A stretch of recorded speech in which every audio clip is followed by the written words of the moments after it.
This is a production of Cornell University. Okay, it gives me great pleasure to introduce James Phelan, whose title is Distinguished University Professor of Arts and Humanities at Ohio State.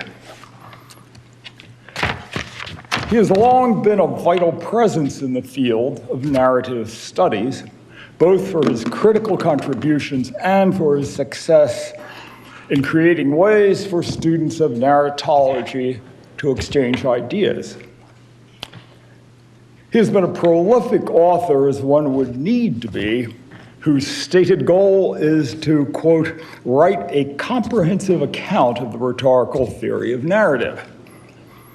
In pursuing this project, he has thus far published 6 books of literary criticism. Can you hear me? Each of which works on its subject from a different angle. His work characteristically finds new ways to conceive and use narratological concepts, including ones we thought that long ago had been permanent fixtures, and we could use them without further scrutiny. A brilliant example is his rethinking of the foundational concept of unreliable narration, which in his hands becomes one of 2 kinds of off-kilter narration. The name of this new category itself deserves praise. I believe that beyond the tall order of its attempt to offer a full account of the means by which narratives move us, the mainspring of his work may be his interest in the ethical force of narratives. Through a mixture of theoretical exploration and concrete readings of individual text, from Austin to Cisneros and beyond, Phelan's version of ethical inquiry does not impose itself on literary text. Instead, it helps us to bring into focus our experience of them.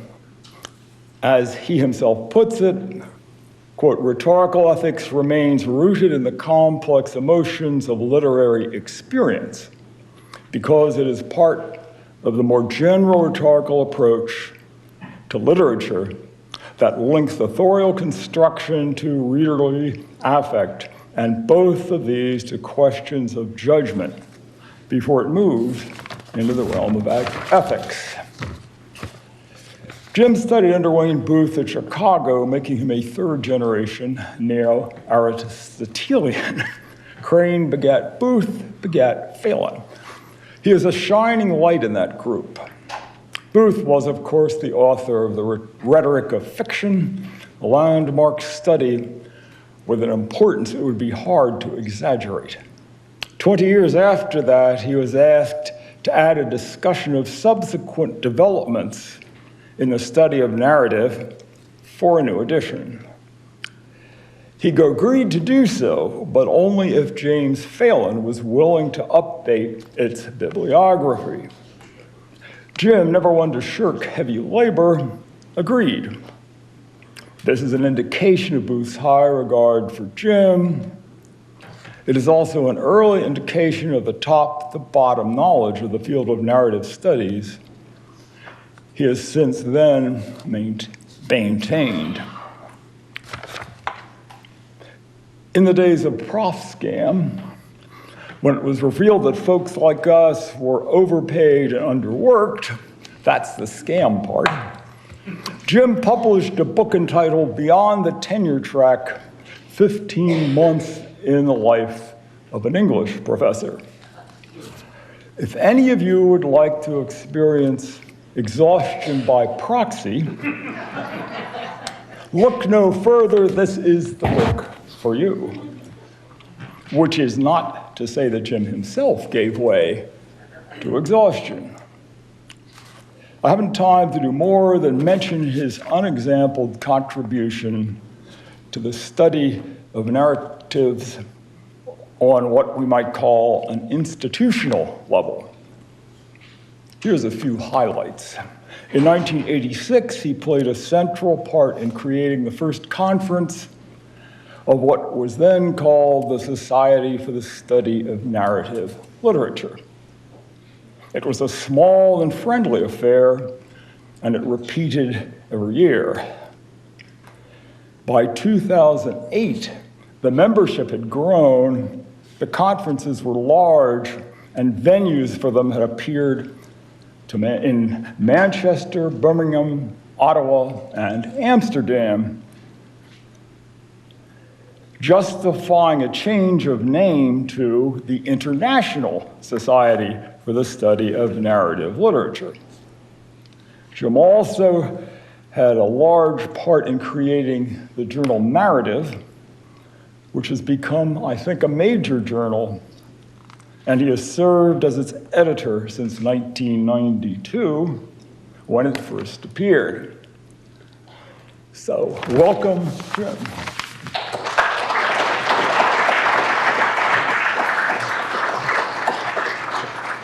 Thank you very much, Harry, and I want to thank the organizers of the conference for inviting me.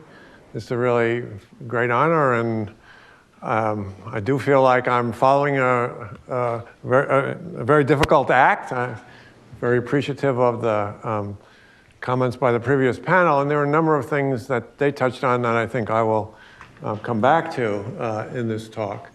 One thing I want to say at the beginning is that 1986 narrative conference in Columbus was attended by Harry. It was also attended by Dan Schwarz, and that's when Dan and I first met. So I want to frame the whole talk here by this passage about the ethics of reading from Dan's 1990 book, The Case for Humanistic Poetics. Right? So, an ethical reader speaks as if there were a response, another way of looking at things. It implies that when he stops his own demonstrative and rhetorical performance, he will listen and give space to a different view. Right? So in one sense, what I'm trying to do then is occupy that space and talk back to Dan. But then, of course, this injunction applies very much to me. Right, and what I'm going to say, and so I invite people to talk back to me, especially Dan. So let's say a couple things about Dan as an actual and an implied author. I think the previous panel really talked a great deal about Dan as an actual person, and person we know from teaching, conferencing, going, speaking, etc. But a couple things that stand out there. Dan is a very open thinker, right?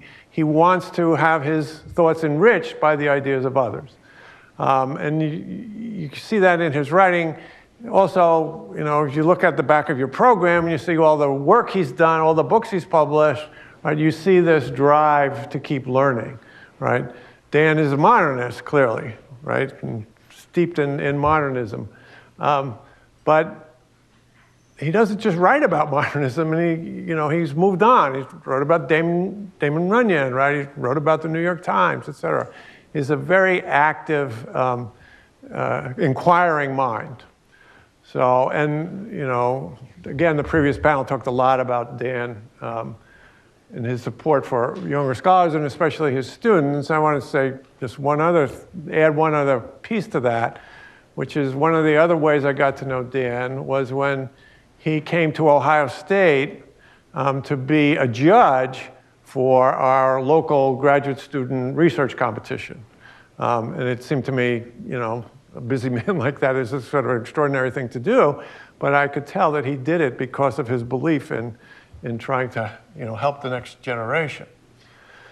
So then there's Dan as the implied author. So the Dan Schwarz we come to meet when we read his work, right? And there's a lot to say about that too, and I'm not going to say all of it. But you see it to some degree in that opening quotation, that opening passage, right? Dan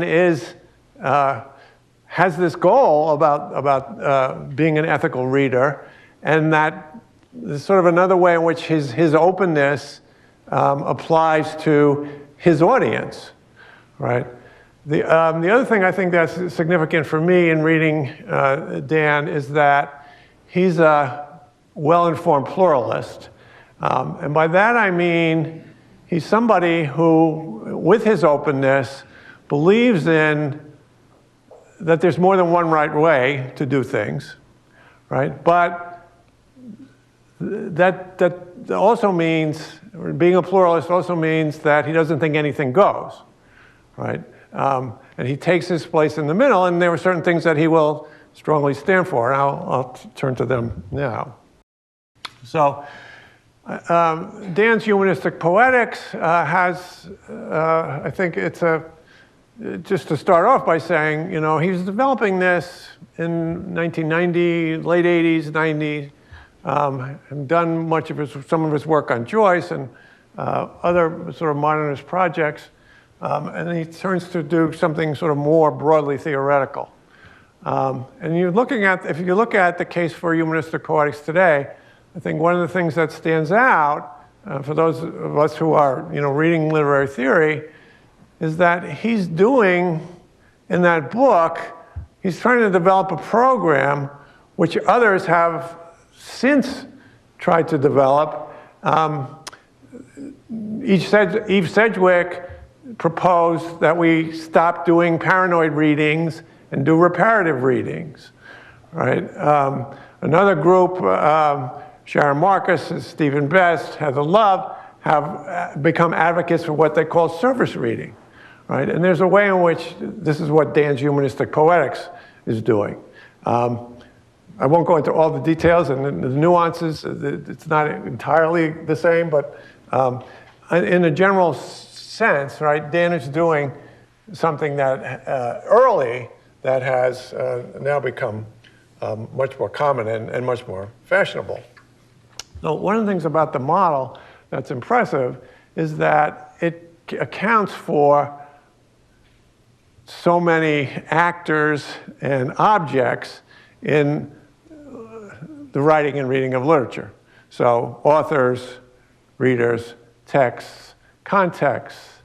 And it's a vision of those things that recognizes that concepts like form, ethics, aesthetics, politics, all interrelate, right? And we'll talk some more about that. But, so that's the big picture. I'm going to lay out some of the principles, right? So first, literature, fiction, and Dan writes mostly about fiction, but he does have some things to say about nonfiction. It matters because it's by humans, for humans, and about humans. This is part of the humanistic part, right? So, and then as we heard in the previous panel, his two mantras, always the text, always historicize, and he goes out of his way to say not always theorize, and I think the motivation for that is sort of always the text, right? Theory is in the service of text.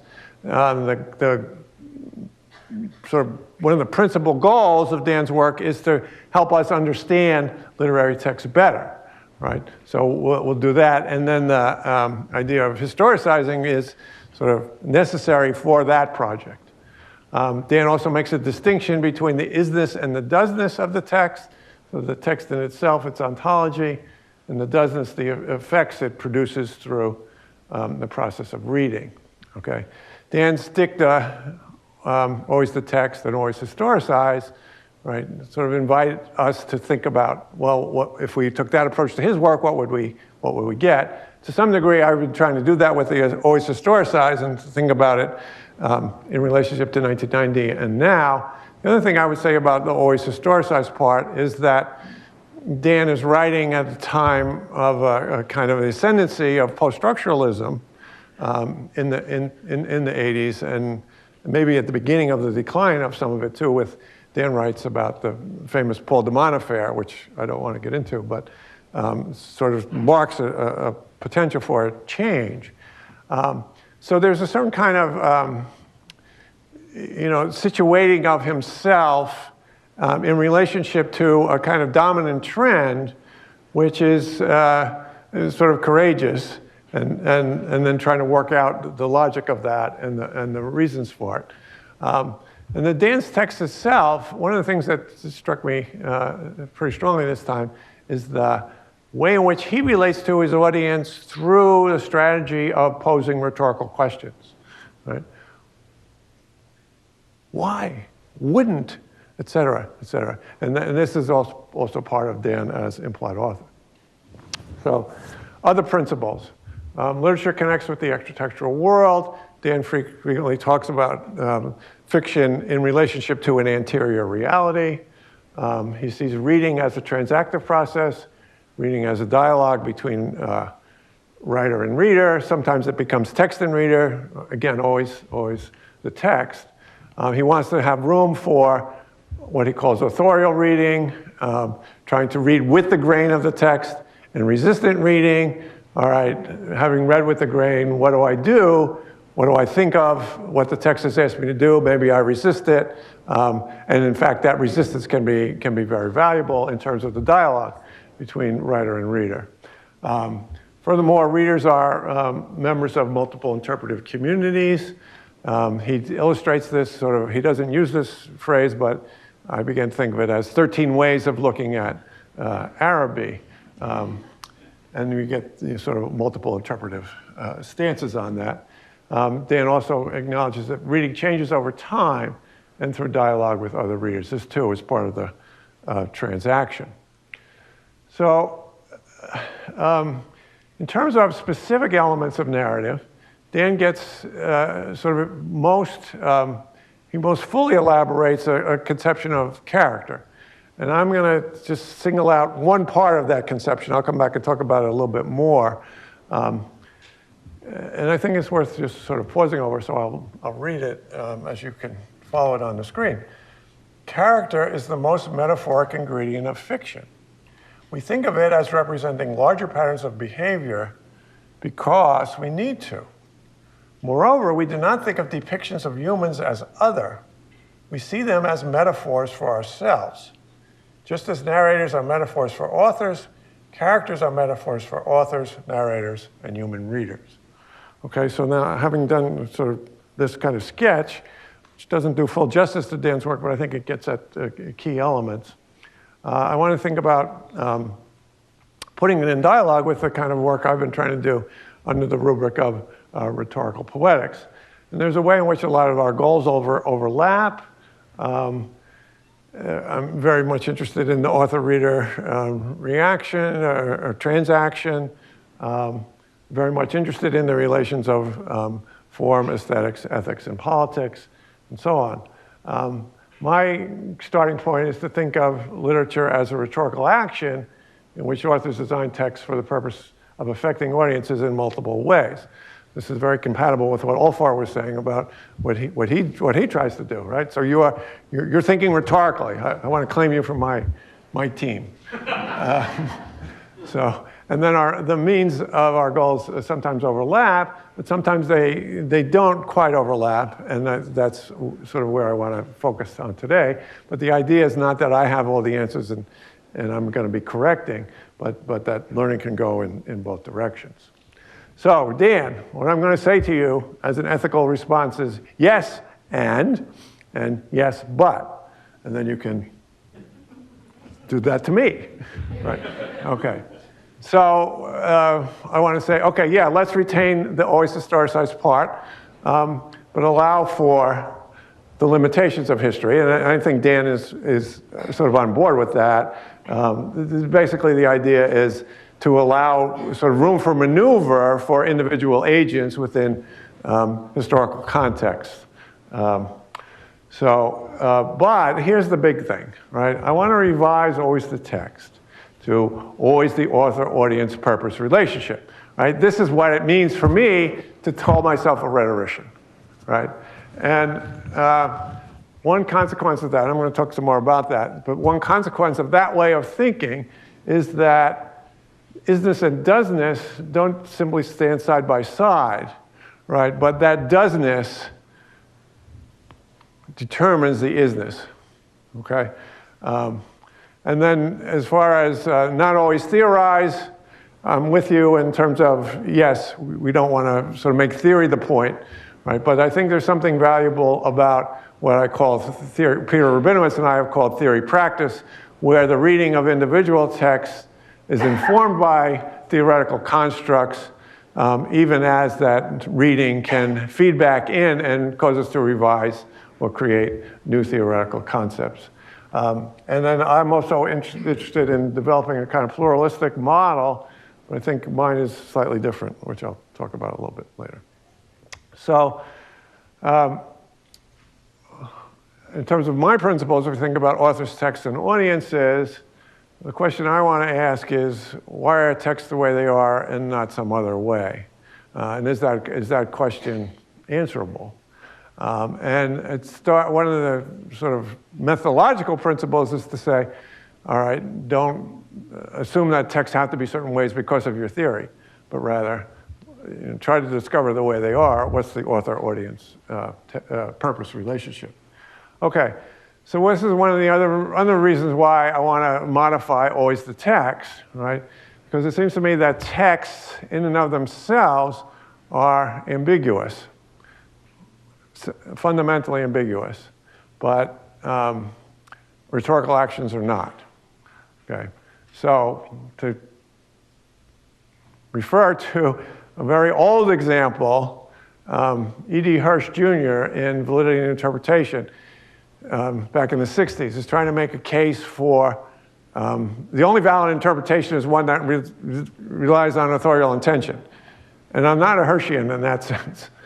But one of the points he tries to make is that texts are ambiguous.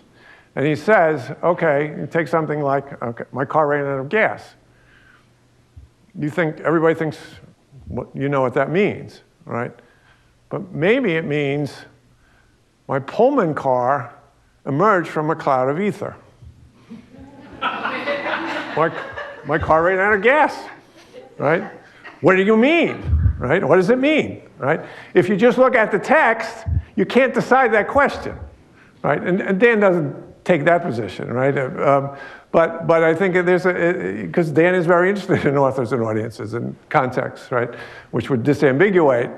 But I think what I want to get at is that if you take this idea seriously, right, the radical notion, I think of it as radical anyway, right, that although texts look like the causes of author-audience purpose relationships, they're consequences of them. Why is the text the way it is and not some other way? Not because of its language, but because of somebody doing something to choose that language. Okay, and this is another way of getting at the doesn't-ness trumps is-ness. Did I do something to, okay. All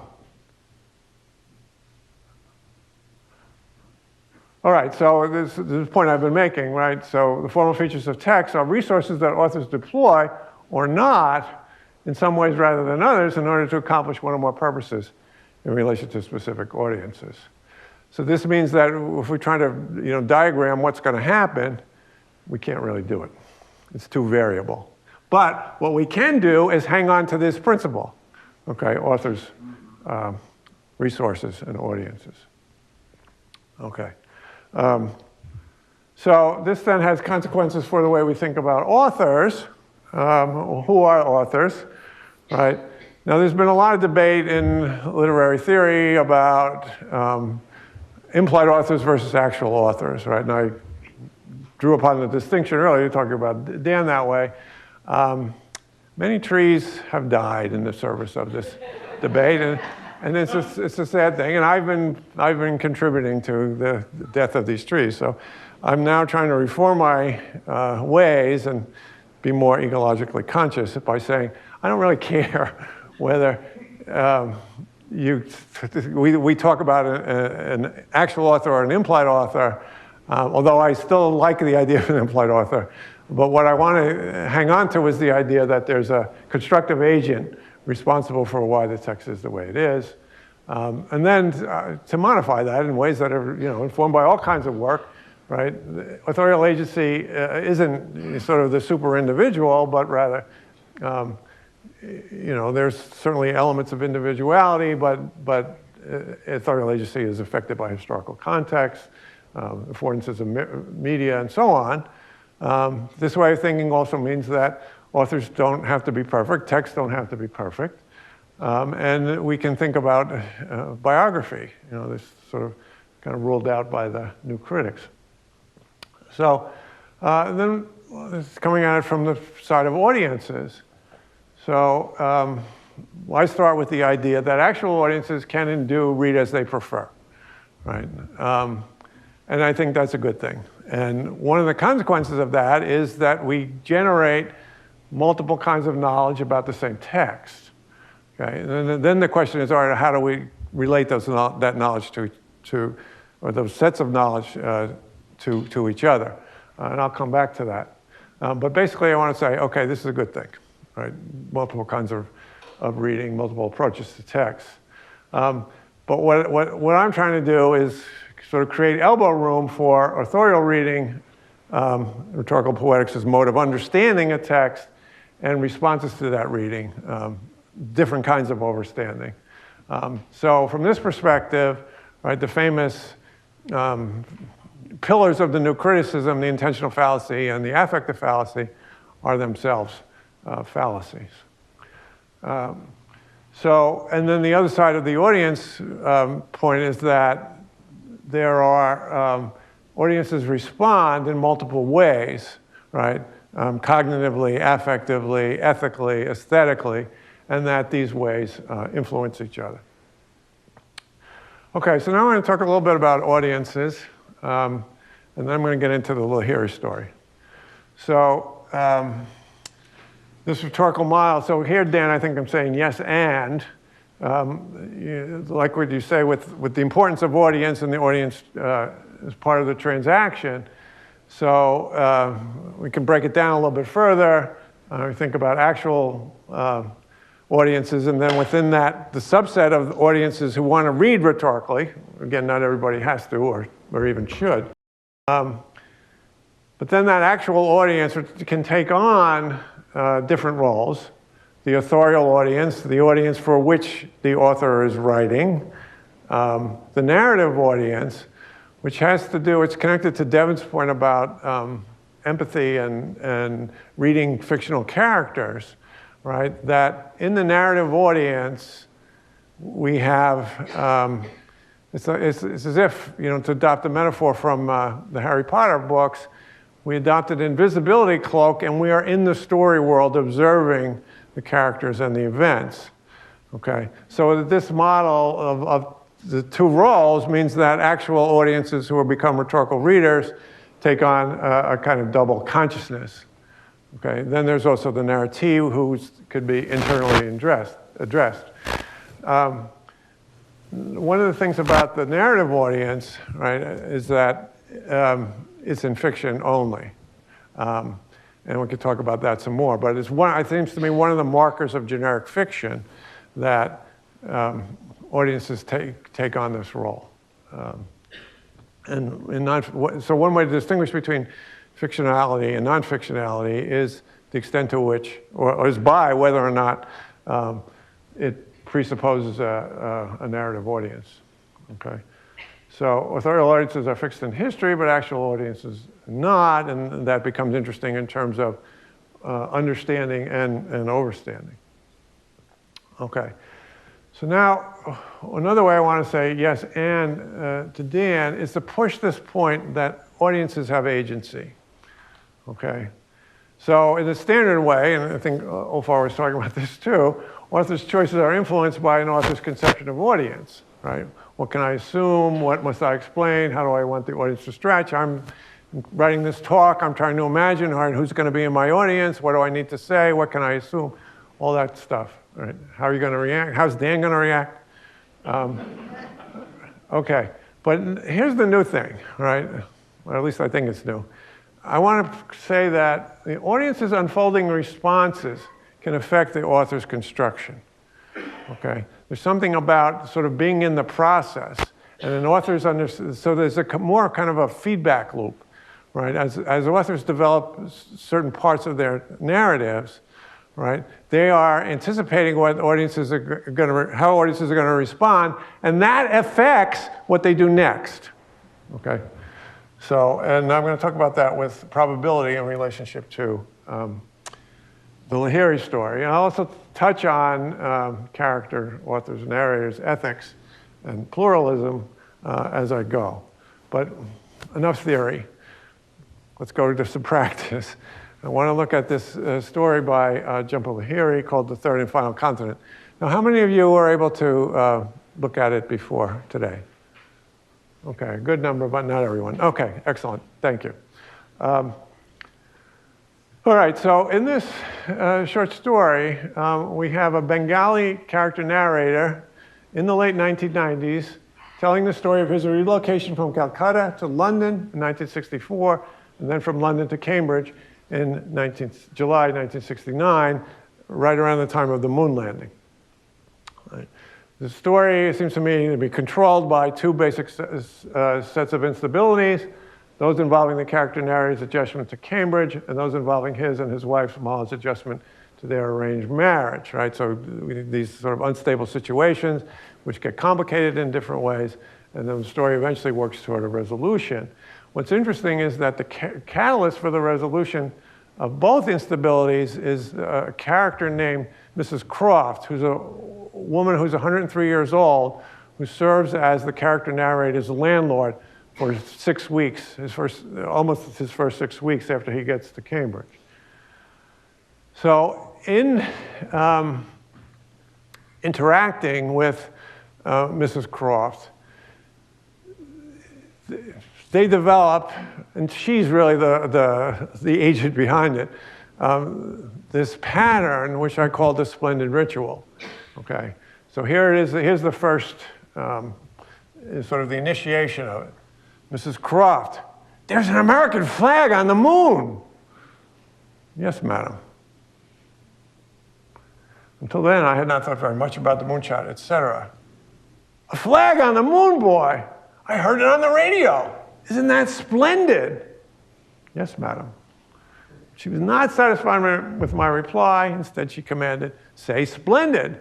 And he has to say it, bellow it, right? She's a little bit harder hearing, and so on. And then this becomes their way of interacting every day when he comes home from work. She makes him sit next to her, and they go through this ritual. Okay. Then there's a break in the ritual when he gives her his rent money. She wants him to put it on the piano ledge. Right? And there's something doesn't seem right to him about that. So he goes and he stands by her and he holds out the money and she finally takes it. Okay, and then that night when he comes home from work,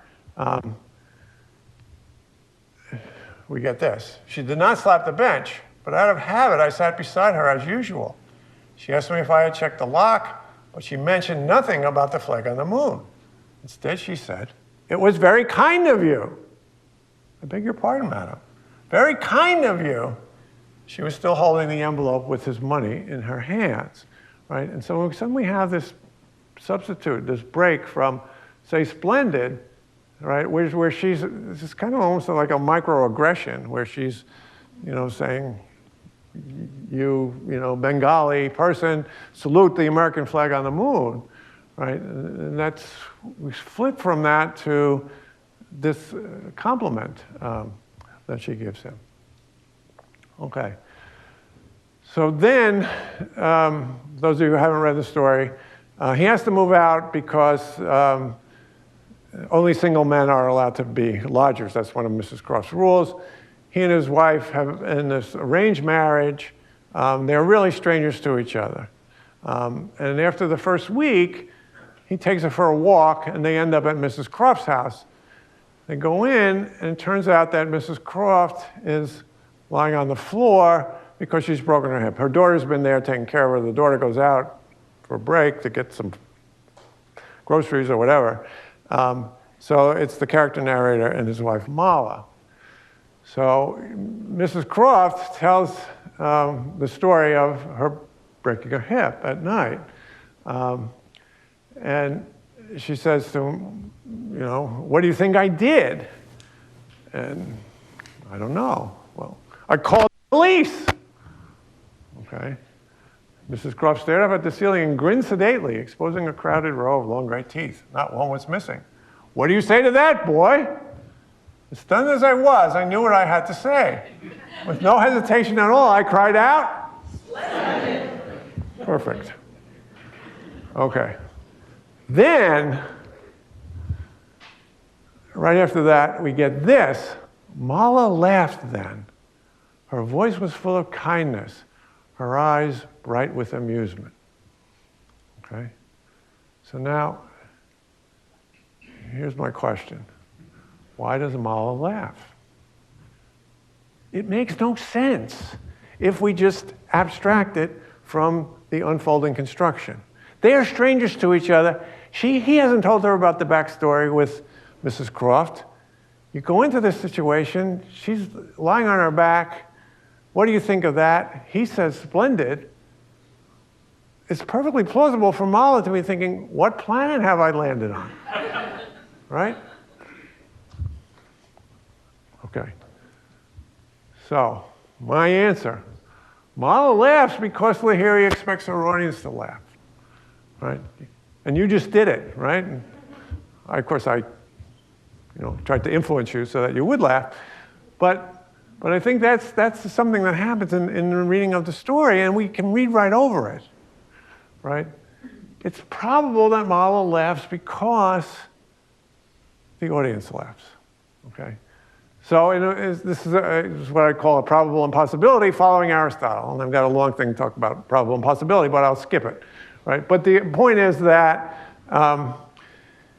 it's really the audience response that allows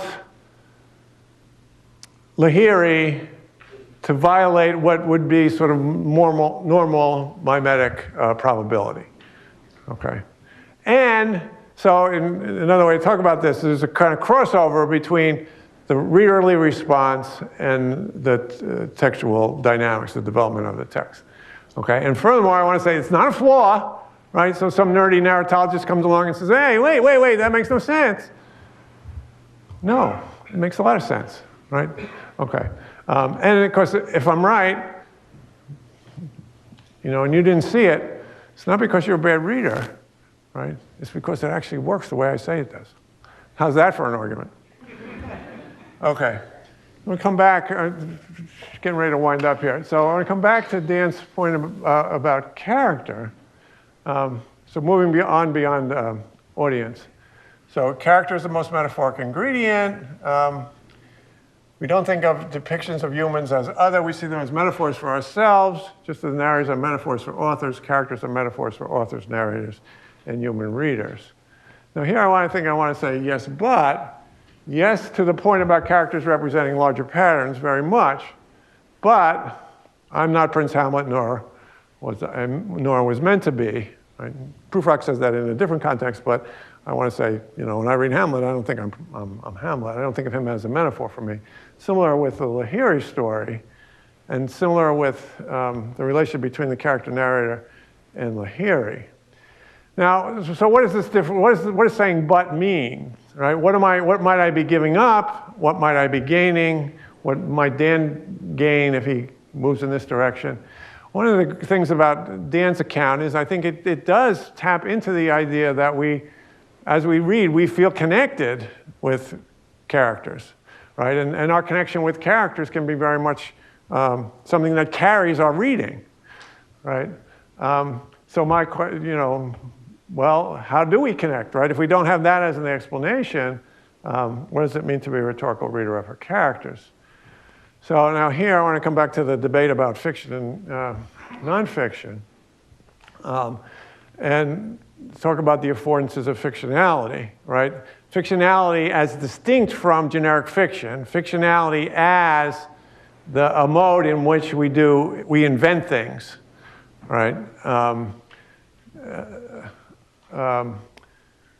So again, to pick on Olfar, right? His trying to imagine a scenario, right?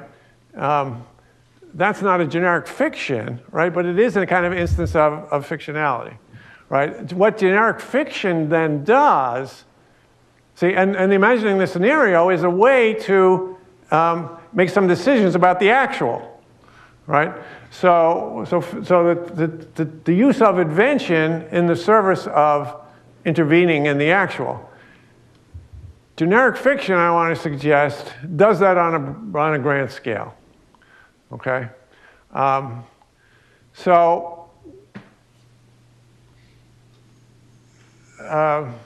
In the case of Lahiri, I would say, okay, Lahiri as actual author and me as actual reader, I hope you as actual readers, we are connecting, and in general, generic fictions, we are connecting via representation of non-actual persons and events, which may be more or less, close to our own experience.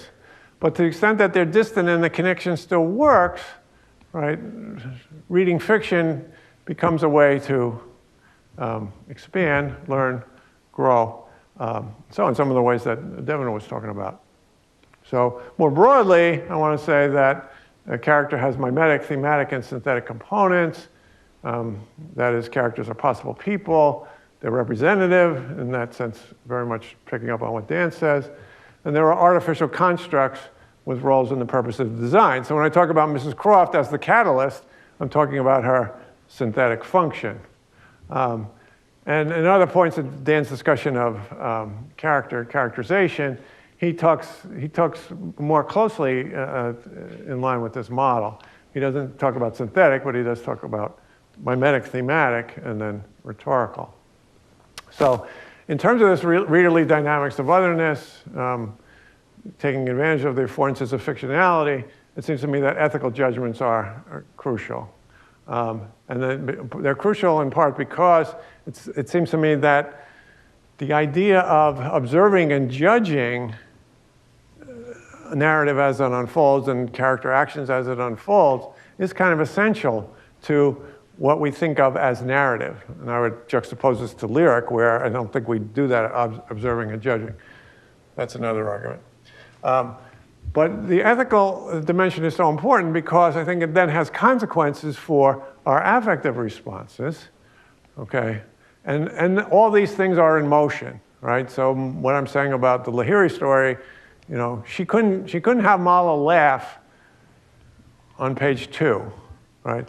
It depends upon a kind of gradual unfolding, okay? So then again, this is a model which allows, I think, for the idea of difference among authors, characters, narrators, and readers, and then we sort of negotiate that difference through the transaction of writer and reader. Okay, I'm running out of time, so I'm just going to do this briefly. Talk about pluralism, right? Dan's pluralism, the 13 ways of looking at Araby, is, I think admirable, but there's a way in which, and my idea of the idea that there's multiple ways of reading, and and it's a good thing too. That's another kind of pluralism. But in terms of actual encounters with other approaches, right? I think there's another possibility, which is that you can integrate the insights of others into your own. So if I were to do a Bakhtinian reading of Lahiri, I could pay a lot of attention to like the difference between the different utterances of splendid, right? What the character narrator has to say splendid when there's a microaggression going on, and when he says it unbidden, well, or just simply, she's not prompting him, she says, what do you think of that? And he knows what he has to say. It's the same word, but it has a radically different ideological valence, and so on. And that seems to me to be fully in line with what I'm saying about the way that part of the story works. So in this sense, I would be integrating the Bakhtinian insights into the rhetorical reading, and to some degree, then the rhetorical reading wants to be as informed as possible by multiple other ways of thinking, even as it doesn't go so far as to sort of hand it over to them, right? So Bakhtin might say, well, what's really important is about this, it's all about this play of language. And I would say, no, no, no. If we want to account for why it is the way it is, we need to pay attention to character, event, and progression. Okay. So I have another example about cosmopolitan theory, but in the interest of time, I won't go on. So we come back to not the idea of theory practice. So one of the things, and so I've tried to do that in the account of what's going on with the audience in the Lahiri story. It helps answer the question of why the text is the way it is and not another way. And then that reading of the individual case, right, can provide, shed light on such matters as probability, in that case, the other parts of the story, on other elements of narrative, right? So, I mean, I have this idea of probable impossibility from Aristotle, but I also think my way of talking about it is different from his. For one thing, he thinks of it as a justified error, and I'm saying, no, you know, there's nothing erroneous about it. Okay, so we'll come back to where we started. An ethical reader speaks as if there were a response, another way of looking at things. It implies that when he stops his own demonstrative and rhetorical performance, he will listen and give space to a different view. So it's now time for me to do that, but first I want to say thank you, Dan.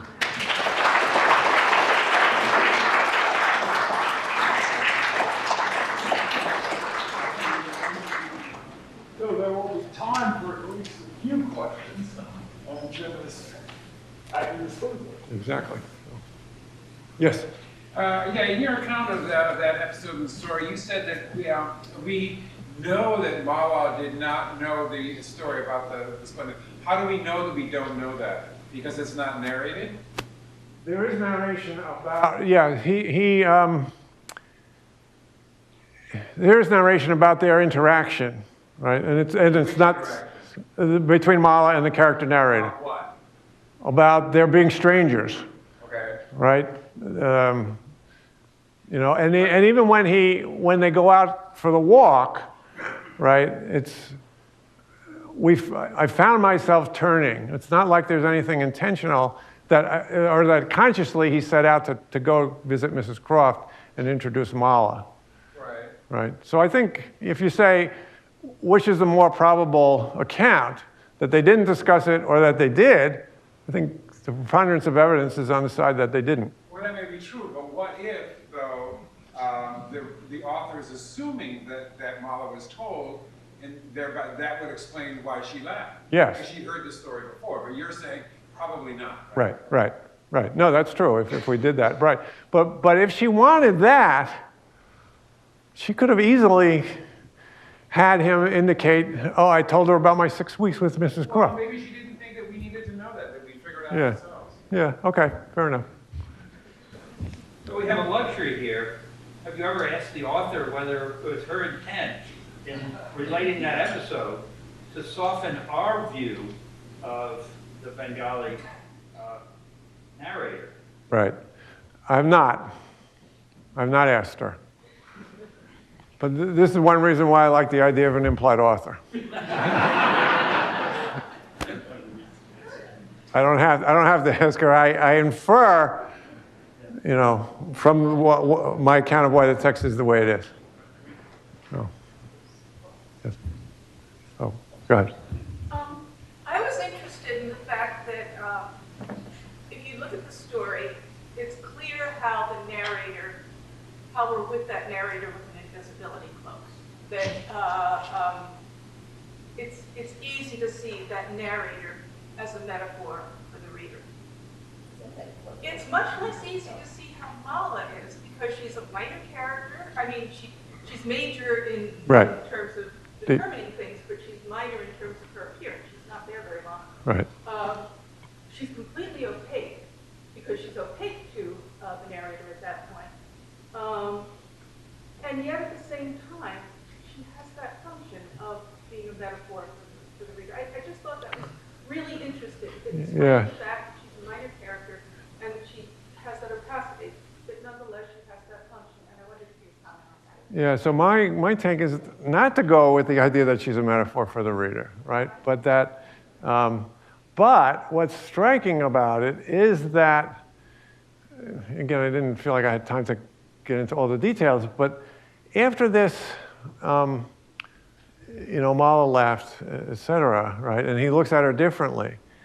We have this long passage where he thinks about his experience in London, right? which up until this point, you could be asking, why are we told about London? Because it's all, most of the stuff is about Cambridge. And it's a sort of extraordinary act of empathy on his part, or at least an effort at empathy, right, which has consequences for our ethical judgment of him, right? And then the other thing that happens is when she laughs, Mrs. Croft suddenly pays attention to her and says, "Oh, stand up!" Right? So she's back in her imperial mode, and then she approves, right? And the two of them, Mala and the character narrator, share a laugh that Mrs. Croft isn't part of, right? So that sequence of action is this really kind of interesting affective and ethical kind of bonding between the two of them that's made possible by Mrs. Croft. So, yeah. I think that was a wonderful paper, but I would sort of take it back a little bit more to business. I'm not sure that the audience, that Howard's expectations of why she laughs.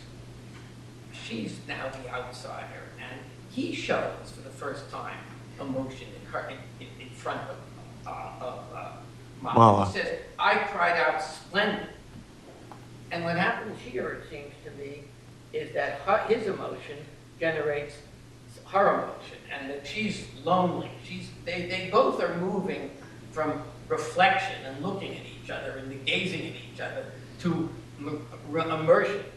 And so there's a something, a lot of this story, go back to some of my psychoanalytic stuff, is based on the uncanny. Mm-hmm.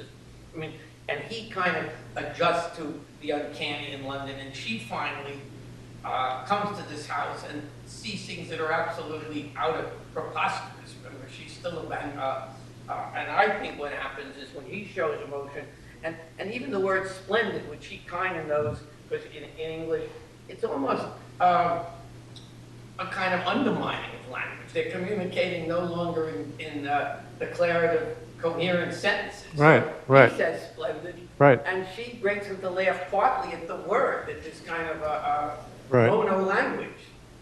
So I think that you can explain what's happening. We could go on, but yeah. in terms of the psychological interaction, Right, and right.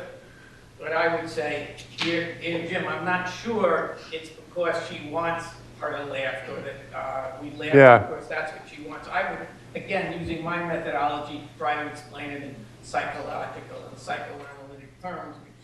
But it seems to me that psychologically, yes, you go there, right? But if you contextualize the situation, him doing his expression of emotion is going to be enigmatic, right? So there's something else, right, which I talk about in connection to this kind of stuff, right? Which is our impulse to preserve the mimetic, right? And I think it's very strong and it's very powerful and it's often very useful.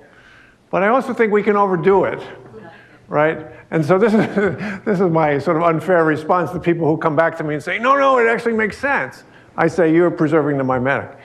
I mean, it's a little bit of a shortcut that's not fully justified, but.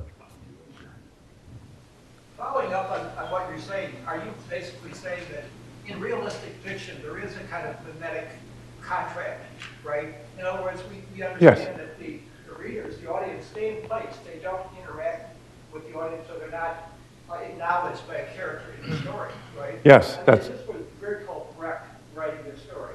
We might expect the audience would be brought into this, right? Yes. But is another way of determining the validity of your reading to see, does Jim Lahiri employ this device in any of her other stories?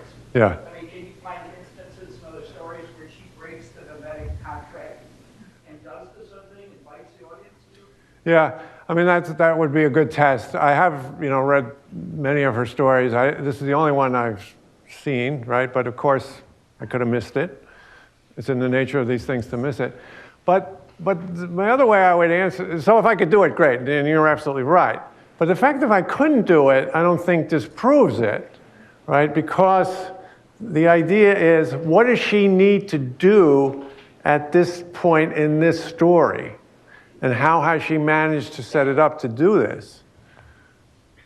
See, that is this general idea of authors, resources, and audiences says that the resources are sort of, malleable, and good authors find appropriate uses of those resources to serve their purposes in relationship to their audience. I'd like to build off what you just said there. What does she need us to do at that moment in the story?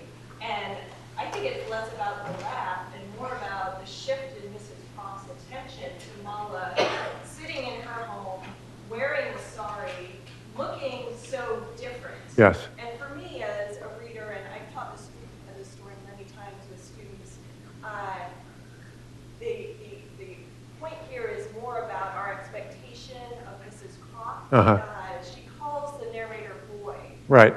She commits the microaggression. Right. We're wondering, is this a racist 103-year-old woman Right. who is tolerating the Bengali outsider in her home? And instead, her response is to Mala after stand-up in my campus school, she is a perfect lady. Right. Right? Right. So she proves us wrong if we were wondering that. Yes. Right? And so ultimately, for me, I see Mrs. Croft and our narrator and even Mala, this illustration of the journeys that they both have undergone, but Good. they're similar. Mrs. Croft has journeyed through time, 103 Good. years. Yes. Living in the same house, but through, electricity and airplanes. Right, right. The narrator has journeyed through space, like Right. different continents. Right. All with the backdrop of the moon voyage, Right. demonstrating journeys and their importance here. So, to me, this moment is key because it shows us how such different characters can come together. Yes. And demonstrate commonality that is completely unexpected. Right. Right. I would agree totally. Two things to add, maybe. One is that